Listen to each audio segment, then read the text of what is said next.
इतना बतावा ए रसीली होलिया में मजा की न मिली। रंग खाली रंग में मिलावलू कि दहिया में तनिको लगवलू। इतना बतावा ए रसीली होलिया में मजा की न मिली। रंग खाली रंग में मिलावलू कि दहिया में तनिको लगवलू।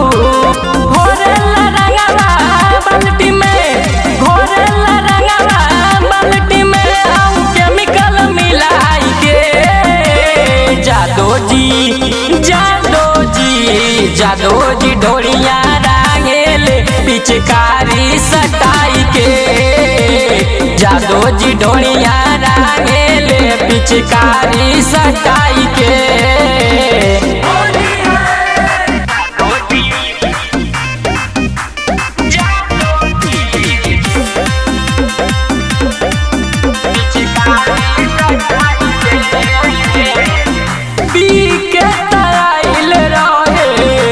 रात के भांग हो करे लगला के हमरा संगे उ कांड हो।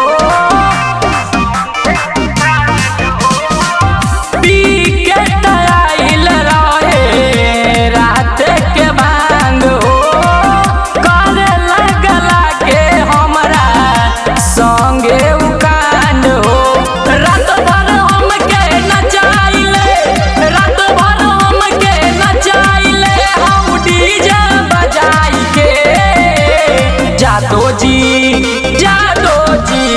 जादो जी ढोलिया रांगेल पिचकारी सटाई के।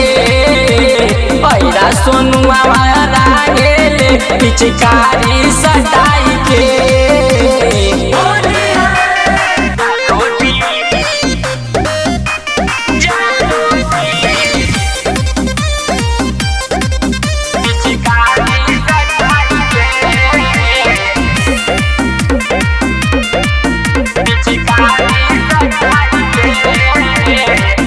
होलिया में हमारा के बहुते सताइले, रात भर हमारा के उता जगाइले।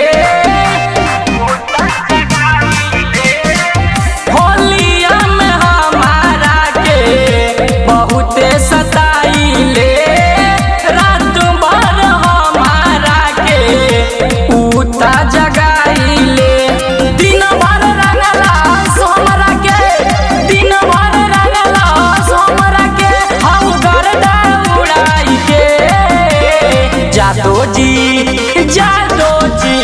जादो जी ढोलिया रांगेल पिचकारी सटाई के। पैरा सोनुआ रांगेल पिचकारी सटाई के। Krishna recording studio.